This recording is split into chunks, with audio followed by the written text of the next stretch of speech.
Hello, I welcome you on the behalf of Sky. Today's subject of discussion of this webinar is shopping malls and institution of social change. We have with us few eminent personalities of the industry. Mr. Mike, he is the director and head of Studio Binoy. Then we have Mr. Abhishek Bansal, executive director of Pacific Group. Mr. Rajneesh Mahajan, he's CEO of Inorbit Mall. And finally, Mr. Anuj Kejriwal, he's CEO and MD of Anurag Retail Advisors. Anuj shall be moderating the session. So over to Anuj. Many thanks, Sanjeev, for the introduction, and extremely happy to moderating this session. Number one, I must say that, this topic is, very close to my heart. And I think I was chosen to moderate this when I was having a call with Anjeev and Mukesh. And I actually brought up this topic. Also, this is very different from, all the discussions that we've had in the past. So I think will be great fun to have this discussion. The topic really is that, how are shopping malls an institution to social change? How do we bring about social change? I think social change is brought about by the real infrastructure behind these assets, which we call social infrastructure. Let's just go down to what is the real definition of social infrastructure. And, I picked out this very simple definition. Social infrastructure are foundational services and structures that support the quality of life of a nation, region, city, or neighborhood. What have our retail assets done over the last couple of years? Malls have made themselves available for, various vaccination drives. Millions of customers got access to food and grocery because malls, under any circumstances, kept their parkings open, kept their common areas open. Community spaces are built for more mental and physical welfare. They contribute to 10% of GDP in terms of consumption and 8% towards employment. And retail is growing at about 20-25% a year. So I think in every way, retail malls and retail sales are helping the economy go forward and bringing about social change. So the first question that I'm going to put out is to Mike. Mike, you've designed malls world over. What I really wanted to know is that, over the last couple of years, how is the evolution on design happening globally? Is the brief from the clients changing? And how are you physically actually incorporating that into the design and executing it? Thanks, Anuj. Yeah, it's a big question. So let me think where to start, because you asked the question specifically internationally.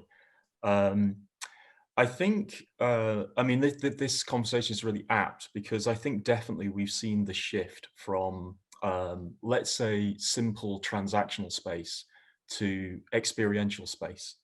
And what we're really seeing is that, it's not really good enough anymore just to design a mall which obeys, the rules that we all know about, retail circuits and anchoring and visibility and what have you. But we're really moving into, I think, a world where people are demanding more environments to interact, whether that means they're walkable, maybe it's a better response to climate, without air conditioning or open streets or what have you. Definitely, I think internationally we're seeing a move towards mixed use. And mixed use is, it's a really broad statement, isn't it? A mixed use can be very wide. You can bring in commercial, you can bring in residential, healthcare, sports, whatever you want. Or mixed use, I suppose, can also mean that the retail itself is changing. We're seeing much more leisure, we're seeing hospitality. And really, I guess what we're seeing is for the retail spaces is that we're moving towards spaces that allow brands to engage with their people in a much more physical, direct, enjoyable way rather than just simply have space where you can place merchandise. I guess we all know it, we've all experienced it. It is definitely something that we see internationally as well as India. Great, perfect. And I do want to pick up a cue from there, Mike, and you spoke about the climate. And, my next question will go out to Abhishek, based on that. Abhishek, I know you're doing a lot of transit-oriented developments. There's also a talk about carbon footprint. Is this helping reduce carbon footprint because we're taking malls closer to infrastructure where we can travel? Number one, is this helping in bringing in more people closer? Is this improving tourism in any fashion? So if you can just throw some light on transit-oriented developments. So in terms on the last bit on the tourism, we all know how much tourism India gets, and it's very minuscule compared to even the smaller Asian countries that we visit. So tourism, of course, is lesser, but the transit-oriented developments, of course, help the neighborhood with their method of shopping, and also helps the mall because it increases my weekday traffic. People coming in and out from a metro in the morning or the evening become a natural customer to walk into the shopping center. In fact, I would imagine 50% of my traffic is now using metro in Delhi as a mode of transport, and the rest of the 50% are using either their cars or the bikes or the taxis, etc. So carbon footprint, of course, reduces.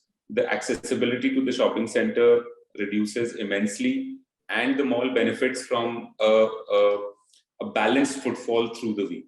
That really helps. In fact, the new bylaws now going forward, the transit-oriented developments will have a lesser ECS requirement for parking going forward, because they realize that a lot of people do not need their cars to come to a retail destination which is connected or on top or on the bottom of a metro station. So in terms of costing also, in the future, that will be helpful.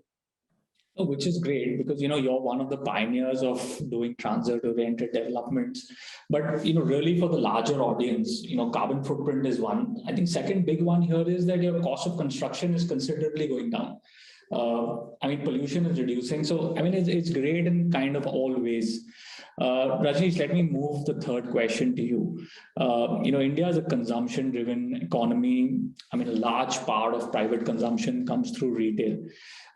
Do you think the government could have done something different to incentivize, retail assets? We contribute more towards, economic contribution. Large-scale employment. What could have been done differently? Hi, good afternoon, everyone. Very interesting question, Anuj. Not only incentivize, I would also say that it could have facilitated a far bigger growth, and there could be a role on both sides, which will benefit industry and benefit masses at large. So if I break this question into a couple of possibilities, first that comes to my mind is the development side of it. I think in our urban planning, and some of those cities who have defined urban planning and they have created zones, it brings multiple usages to one location. And hence, when you're looking at 1 million people visiting a month to a retail destination, multiple reasons to be in and around that location helps in achieving that kind of footfall and accordingly the consumption. So the retail zones need better planning, and retail zones do not restrict to creating more shopping areas. It's not that you create a shopping district, but what you need to create is a district which has recreation, which has open spaces, which has sports arena. So there are multiple reasons for people to be in and around that. And if you see some of the examples which have happened in Delhi, where there is a district development, some of these things have helped, not only bringing 3 malls together, but bringing offices, bringing hotels, and this could have expanded to bringing medical facilities, educational facilities, recreation, open grounds, and all of that put together can bring in lot of footfall and lot of economic activity in one zone, which will benefit the overall city and makes business far more robust. Is one area that comes to my mind where government could have So facilitated. you're really saying that, retail or these community centers that we're talking about should actually become part of the development plan of the city itself. Right, And right, government should, start to kind of earmark space for right, these kind of larger mixed use developments. right. And second part which comes to my mind on development is the bylaws itself. Retail is a very specialized space planning, and there has to be a regulation which facilitates that. You cannot create a retail space under the same bylaws which govern the office development. The purpose is the kind of people coming in, the usage, the goods movement, the storage requirement, the vertical movement, fire requirement, all are so very different. So there has to be more focus on saying, how do I facilitate better quality retail development? Now, if I am going to be governed on the height restrictions in the same manner as an office is governed, it doesn't work.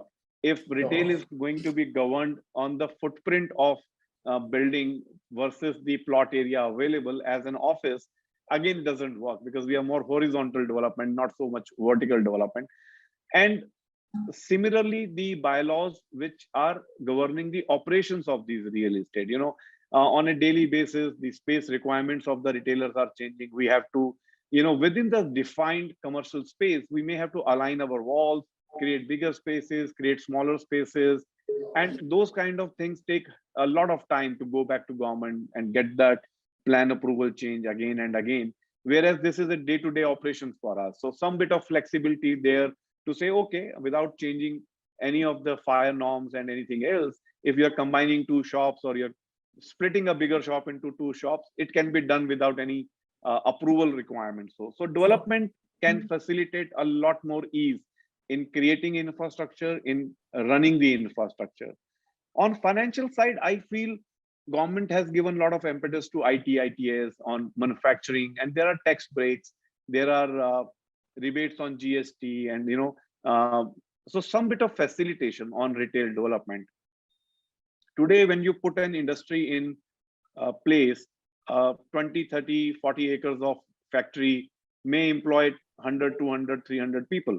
When you look at in the same space, a million and a half square feet mall being created, we employ more than 2,000 direct people working from that location. So the job creation that we have is far, far bigger because robotics has still not come into retail so much as it has come into the manufacturing. And then it also leads to a very high level of tax generation for government because the GST on the end product is very high, on the rentals are very high, the property taxes, the power consumption, and all of that revenue goes to the government in far higher scale than compared to maybe a plant or a factory. So we create more jobs, we create more indirect employment, we create more taxes. And it has to be seen that facilitating this development is one big step in that 5 trillion economy target that we have. And it has to link somewhere saying if we have to reach 5 trillion and if domestic consumption is a way to go there, facilitation of consumption is a big way to achieve that part of it. And then, of course, there are small incentives and ease of doing business on operating licenses, what retailers have to go through, what we have to go through. All of that can be made easy and it can be a big facilitation. I would not focus too much on incentives. I would say facilitate is a robust business. It has the potential to grow higher, and your facilitation will help it achieving economic benefits for the city, state, country, and it kind of works. It creates far more opportunities for people to come out of their home and spend money. I completely agree with you. And, if you actually go back and see some stats, Rajneesh, in terms of, square footage per person in India, for a retail space, we are probably the lowest in emerging and developed economies. So I mean, there's a large way for us to go, and this will only help increase consumption. I mean, taxes, economy, employment, everything from here on. But let me pick up a cue from what you said on the financial side and just go back to Abhishek on this. Abhishek, I picked this number up from somewhere. It says that, retail malls went through a loss of almost 3,000 crores over the last 2 years. Really in your mind, how could this situation, have been handled in a better manner? Because, somewhere down the line, while you were suffering, the entire value chain along with it also suffered. And, while the principal is suffering, how do they continue to take care of everyone else? Which we did actually. So it'll be nice to kind of know from you how this could have been handled better. Handled better. I don't know about handling better because this was new for everyone. I mean, to say that the government could have handled it better or the retailers could have handled it better would be unfair because, everyone was seeing this for the first time.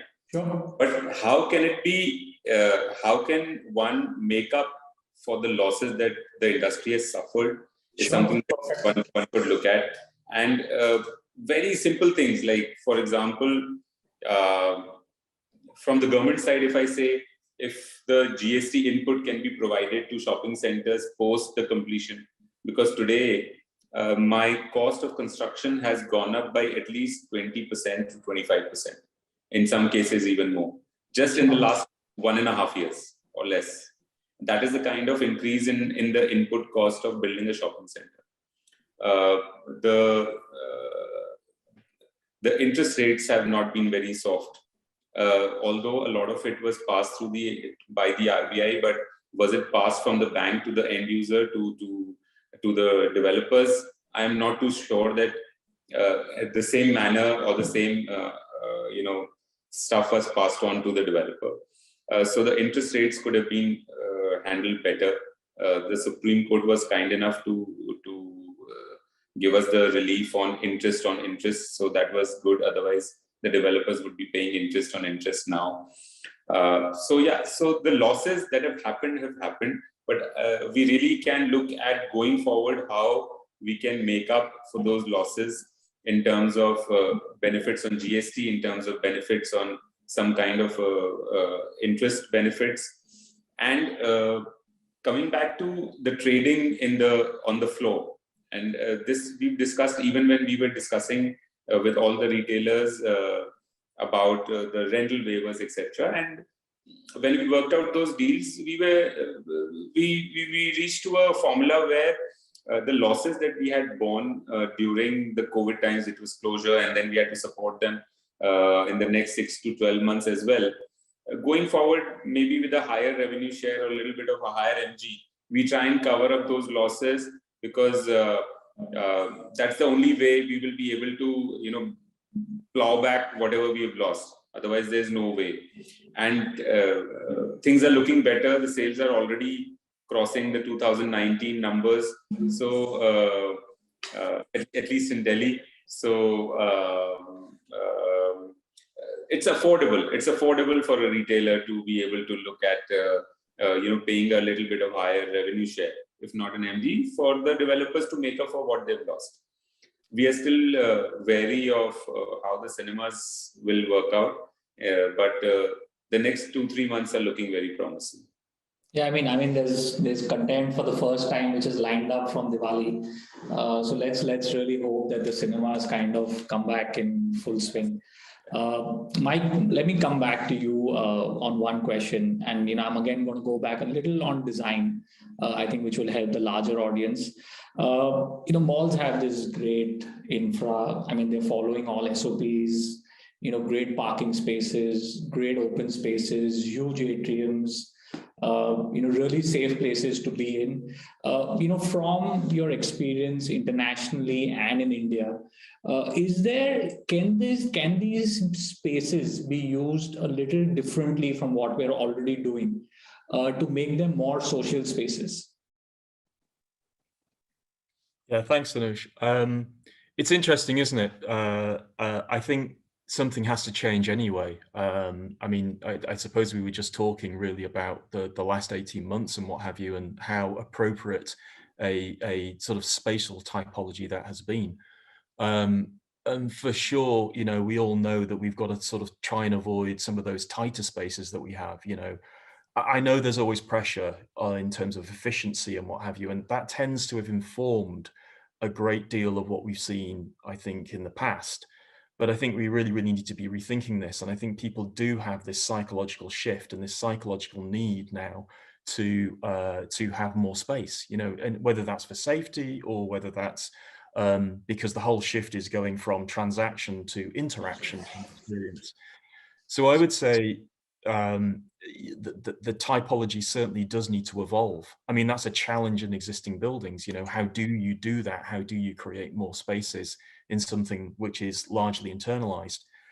I think what we are seeing internationally is retail space, the actual shop units themselves, becoming a far more open in terms of the way they're used and the boundaries and the distinction between what is landlord or mal versus what is a retail area.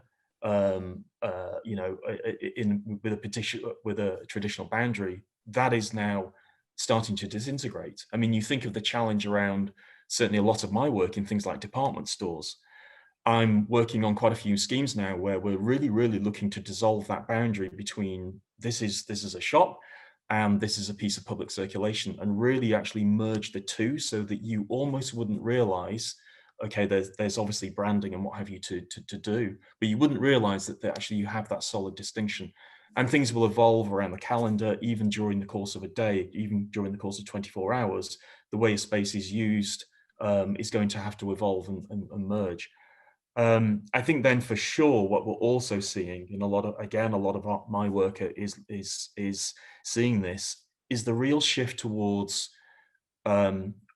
access to fresh air, access to greenery, access to sports facilities, access to spaces which really genuinely improve your mental well-being. Now, whether that's because people feel safer in those spaces, whether it's because people are you know, more conscious of needing those sorts of things, who knows? But certainly we see that in terms of the need for, you know, biophilia, green access to wider spaces which are walkable. And I think part of the environmental concerns that people have, you know, quite apart from, you know, COVID, let's not talk about that, but the whole environmental awareness of trying to actually enjoy open space and city type spaces, and they go hand in hand with internal spaces. You know, sometimes we'll be actually again merging internal and external spaces and taking away those barriers of doors and climate conditioning. So, you know, it's not one size fits all. It very much depends where you are in the world. Do you have a hot climate, a cool climate? Is it temperate? But it is certainly a theme that we are seeing globally. Got it. And very interesting. But I'm just going to probably get one more question in over here. A lot of what you said is to do with spaces which are quite big. So you'll probably need more land space to build these kind of spaces. But in India, you still don't have as many assets which sit on the periphery of the city, given traffic, given drive times. A lot of our assets are actually within city assets, with kind of smaller floor plates, not as much land around it. How would you suggest that these assets should kind of evolve to make it more friendly to the audience, or bring about some kind of social change? So is there a way to retrofit it? Is there a way to kind of do something differently to make them kind of better for the public?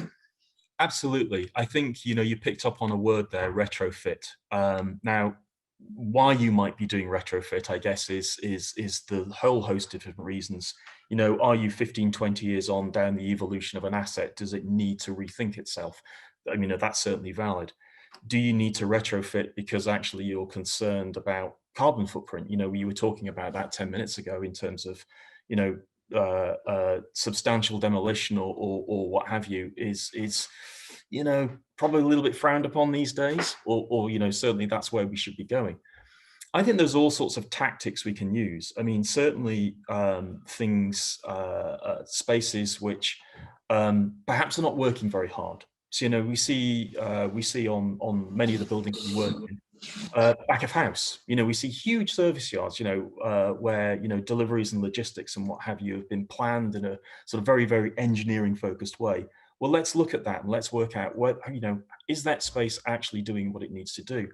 The way that highways are planned, eats up huge amounts of spaces and what have you. And if we're seeing a shift actually towards more sustainable forms of transport, we're seeing more metro or what have you, then you do have the ability to actually take back some of that space. I'm a great fan of rooftops, actually greening rooftops, getting people up vertically to the tops of buildings. Now, sounds easy, sounds simple to do, but actually, the way to actually get people to move vertically can be quite challenging in certain cultures. The more we almost shift the dial as we go east, people are more used to it. If we shift the dial west, to sort of where I sit, people are quite reluctant to go up, and there are all sorts of tactics we use to actually get people to go up there. High value spaces, put anchors, put cinemas, restaurants, great views, landscape, do whatever you want, and actually use that fifth, we call it the fifth elevation, that upper level canvas. So I think it depends, but I think what you're really looking at is look at spaces. Nothing's off the agenda. How hard is it working? And don't be afraid to explore those sorts of things. Great. I think some great points over there. Rajesh, let me move to you for the next question. Let's move a little bit to marketing. How is marketing, promotions, your voice as a retail asset? How has it changed over the years? How are you now marketing your retail assets as bringing about social change? It's very interesting, Anuj, while you were putting this question up, and I was just looking back 7-8 years back. If you see any mall advertising, 1/3 the space will say some event happening, and 2/3 the space bottom will list out all the brands that we have in the mall. And that was a very standard format for a mall to advertise. We were pushing shopping, we were pushing the number of brands, we were pushing the kind of brands as a marketing agenda. And today, if you look at, we are selling emotion. If you look at any print, you will find there is an emotion which comes out very strongly, then the list of brand. If you look at all the social marketing, you will feel people dancing, you will feel people eating, merchandise more prominent than the brand name. So we are no more pushing what we are selling. We are pushing how do you feel when you are at my mall.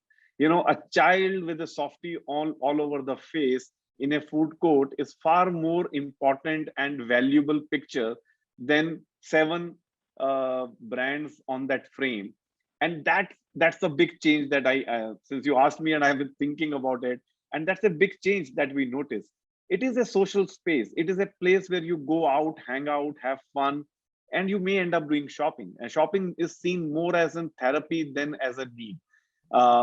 In most of the urban spaces and our lifestyles, I believe if somebody is not shopping for 6 months, it may survive.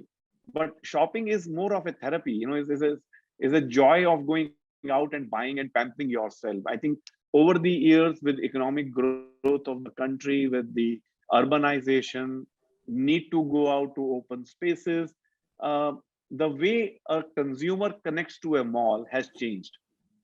We have seen the change in the dwell time that people spend at a mall.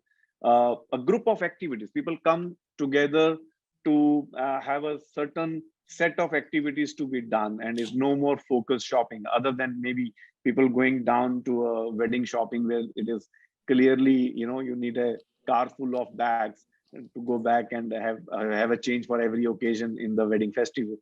Also, if you see the way promotions and events are conducted in the mall, there is far more, like a simple social change on a mobile phone is the food has to be Instagrammable first, tasty later. The mall decor and the elements has to be Instagrammable first and then more meaningful later. So today there is so much more focus when we do a mall decor to say, okay, this is a great backdrop, But if somebody is standing there and taking a selfie, is there enough light? Now, that thinking never existed 5 years back, to say, in this backdrop, when a consumer is taking a photograph, will there be sufficient light on the face? Will the photograph come nice? And now we are thinking about it. When we are looking at the setups, we're creating frames so the customer can go behind that frame and get a photo frame, a photograph which they can boost on their social media and they talk about it. So they enjoy it. So a lot has changed in terms of the way we are promoting our malls on print media, social media, the way we are creating our events. We did an event on last year, I believe, in one of our mall, where we had an artificial pond and a fishing rod and the fishes, and it was a competition among the families. They will get onto the boat and they will do fish, and they will be measured on the how many fish they catch. And they were all magnetic. There were no real fishes, but there was real water. So you're using magnet and you're using water, and you're actually creating an event. Recently, we did a decor in Orbit, New Bombay. We created a garden. The influencers and the bloggers that we invited to cover it, they spent 3 times more. They spent 3 times time at the venue just to create more photographs, and it was not paid by us. They said, "Okay, you have given us whatever we have to do," but they did triple photographs, and they did huge number of poses, different poses, and they posted it. And because of the quality of decor and the quality of the garden that we created, we got far more coverage. So it's all about emotion, it's all about fun, it's all about engagement now, and it's no more about shopping. You won't find anybody advertising saying, I have, these 60 brands with me. You have those key brands, you may talk about a new brand opening, but there's a complete shift in how we connect to our consumers now. I think great. I was actually looking for the word engagement, which you use right in the end. And really, I think going forward, I think engagement is really the key word. But nice to know. I think the narrative of malls has changed over a period of time. Second, I must appreciate the passion with which you have answered this question on this one. But I'm going to have a little bit fun and go back to it's my bread and butter, Anuj.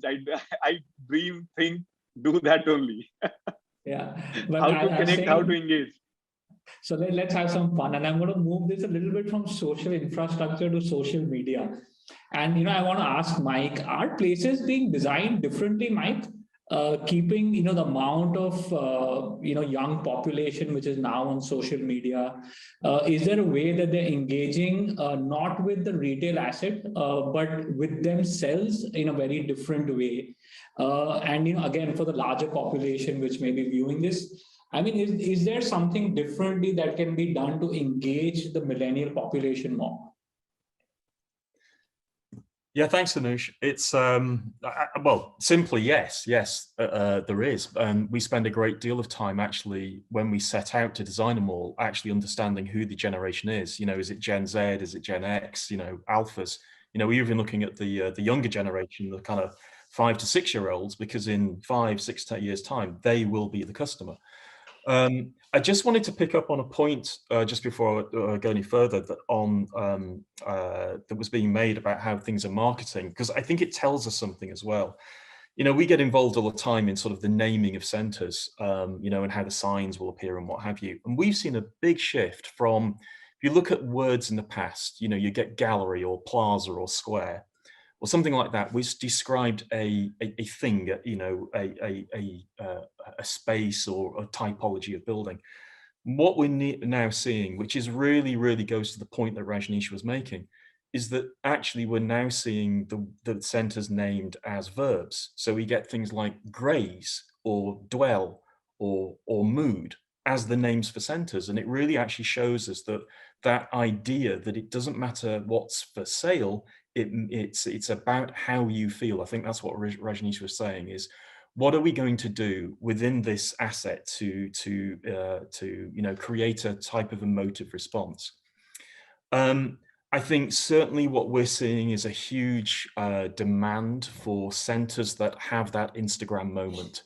You can't just create a center that could be anywhere. It has to be culturally relevant. you can't have something that's an icon. You can't say something's iconic if it's repeatable.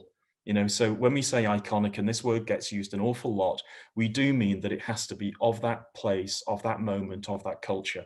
And we go to we do a lot of work to actually make sure that that happens, whether it's the colors, the materials, the cultural references that we use. This center that's behind me, for instance, this is in Thailand. And we went to extraordinary lengths to actually make this center of the moment. So actually it talks about water and the river markets. It talks about the lotus flower because that's the flower of the country. It celebrates the Krathong festival and what have you. So lots and lots of things that we weaved into this particular center, as we do for lots and lots of our centers. And I think that sort of engagement, particularly with the young people, it is actually, Rajneesh makes the point, it has to be Instagrammable. It has to be, you need to be sharing this digitally with your friends. And so if we're not creating environments, which is not about, a parade of shops, it's about a moment, it's about an experience. I'm here, with my group of friends, with my social structure. That's really the challenge to us, increasingly so. And, it goes back to that idea that we do need to create spaces more than buildings in what we're doing, that's certainly how design is evolving. Great. I think two real key points, Mike, that I picked up. One is spaces over buildings. Is what we need to do, and I think very interestingly, you said we need to create moments for different kind of cultures. And Rajneesh, I'll probably come back to you, and then I'll close with Abhishek on the last question. I mean, you've got about multiple assets which are in different parts of the country, and I can tell you all of them have different cultures. Just as an advice, new mall developers, current mall developers, what do you think they should do differently to comply with the local culture of that market? Some snippets and some points. So, Anuj, interestingly that we have seen a lot of focus we gave to each micro market and tried to pick a lot of local food and local ethnic wear and local retailer. Somehow we realized it didn't work. When people come to a mall, they look at a mall as a uniform and universal asset. It is not a local asset. So a mall is a very aspirational product, and it has to have higher level of quality of interiors, and it has to have a wow factor, and it has to make people feel proud about it. So I remember I was having a discussion with Abhishek about tier 2 towns, and he said, in Dehradun, we have made that asset as a pride of that city. And that's the exact quote, unquote. I went back to my team. I said, you have to do things to make Baroda. And it has to be seen by every citizen of Baroda as pride of their city.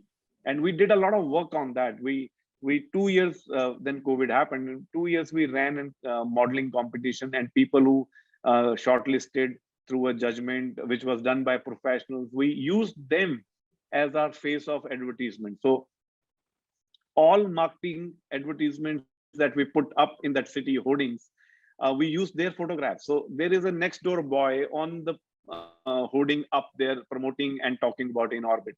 So so this cultural things about city is not limited to the merchandise of that city. That's a big difference. That's a no. But emotion and the lifestyle of the city. Sure. Now, if you go to Chandigarh, which is, I think everybody loves Elante as a mall, but if you see, it's not a mall of Chandigarh, it's a mall of that region. People come from various parts of the Punjab and Himachal and Haryana to come there to shop and enjoy life. Is a proud movement for them to go back to their society and say, I shopped there. So you have to connect with that kind of emotion, and you have to connect to the lifestyle of that city. Now, in a city like Pune, if you do not have restaurants with terraces and open spaces, where the only restaurants work on high street is with terraces, you made a mistake. And we made that mistake when we did Pune. It was a very, very boxed mall. And we struggled on that because our food and beverage couldn't do as good as maybe some of the high streets could do. So it has to be connected to the lifestyle, to the social thinking of that city. Now, it's very difficult to decipher that, but if you look at city, you will say this city behaves this manner. There's a character to that city. There is a social thinking about that city, which every city citizen takes pride in. So you have to connect to that, and that's where you make it relevant for that micro market or for that city as a mall. So really what we're saying, Rajneesh, is that I think that aspirational emotion is really one key factor. Second, what I gather is that, when patrons are going to the malls, what they're really looking is for that wow factor, or, they're looking at malls as a universally saying that this is the place that I want to go to. In their mind, all of it is supposed to look like a 5-star hotel. I think the way things are now kind of going. But I mean, to my mind, I think somewhere would it be true that the F&B part of the mall is really which kind of brings it closest to the culture? I mean, the rest of the fashion brands may be kind of common across, but does F&B kind of bring it a little closer to where they want to sit culturally or have that connect with the mall? I'm not very sure, Anuj. It again has to go back to city and see what they're aspiring to, because you are in product which is aspirational. Now, in Gujarat, our mall in Baroda, the only food and beverage that restaurant that we shut was the Gujarati thali joint, and not the North Indian non-vegetarian, which continues to grow year on year. Wow. So while people believe that Gujarat is about vegetarian, the thali joint couldn't attract so much business when a guy who's selling hardcore chicken tikka and butter chicken is growing year on year. So sometimes the answers are not as simple as it seems to us. Sometimes you have to go back to the fundamental need of going to a mall, which is aspiration. I have arrived in my life. I go and shop at a mall. I am up in the social strata. And when you connect to that emotion, some of the things automatically change. Is my learning over the years that I have seen what works, what doesn't work. I mean, that's amazing, because I would have imagined that the thali place should have ideally done the best job. But I think I'm agreeing with what you said the last time, that I mean the thali joint is actually available across the city. What they're coming to the mall for is actually something different and aspirational, which is interesting. Abhishek, and where we might have gone wrong, we could have taken the luxury of thali into the mall, saying if market is selling at 350 rupees, this guy sells me at a 550 but gives me an experience that no other thali joint gives. So the aspiration within the thali has to be brought in. So then we're really saying that, I mean, the product which is coming in the mall has to be differentiated in some way. Altogether. Abhishek, I'm going to the last question with you before we kind of close out. I somewhere think that COVID is obviously behind us. I mean, sales are starting to come back, but I'm also coming to the point of, people look at malls as, somewhere community centers. Some piece of advice on what we really can do, to not just bring people back to shop, but all the events, all the promotions that we were doing of gathering people for them to have fun. Cinemas are now starting to open. India is a big Bollywood country. People will start coming into cinemas. I mean, what are some of the safety precautions? What is the kind of verdict that has to be given out to really bring people back into these community centers? So Anuj, I mean, all the shopping centers have been focusing on this since the last 18 months. And I remember seeing the videos of most of the shopping centers when we opened after the first lockdown was how safe it is to come to shop at the mall.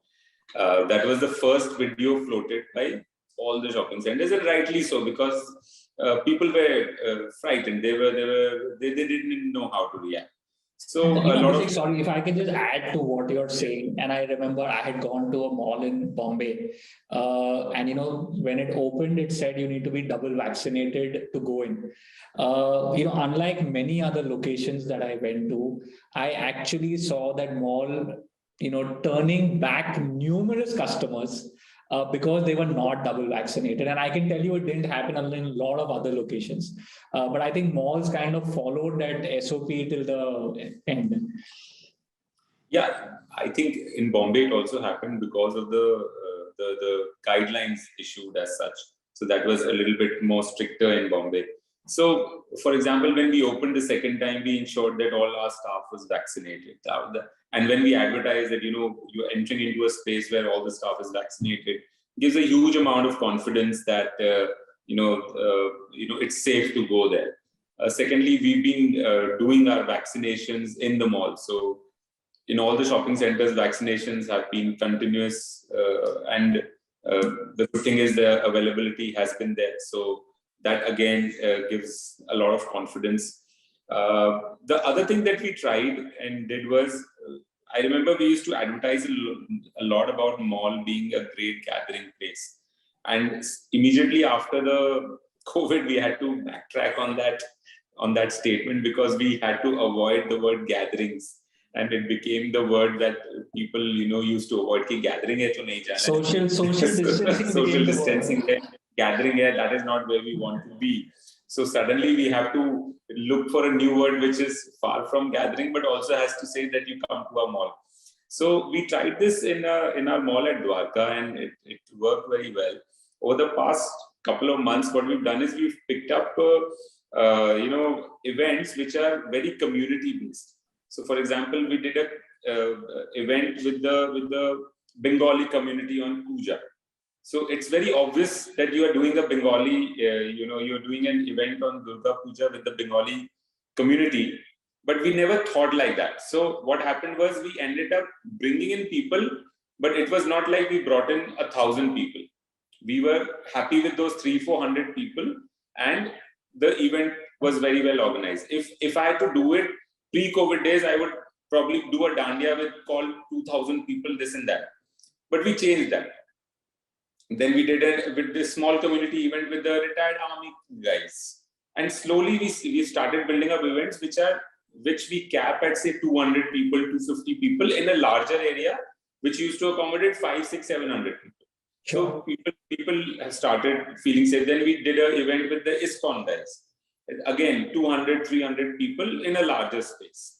So that really helped us there and gave us the confidence, gave the customer a confidence that they were in a safe kind of an environment.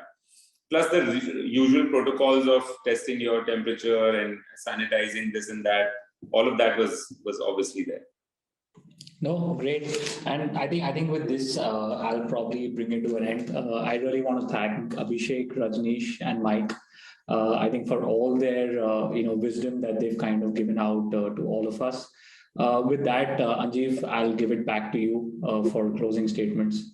The session was very enlightening and very informative, and the information which you all have shared, it's very, very for the industry and even for the common man. So I thank you all for sparing your thoughts and time for Sky. Thank you. Absolutely, Anjeev. And I must close and say thank you to Sky, I think, for organizing this very different topic. So thank you for having us for this. Thanks. Great. Thank you, Anjeev. Thank you, Anuj. Thank you very much. Thank Thank you. Thanks, Mike. Thanks, Mike. See you.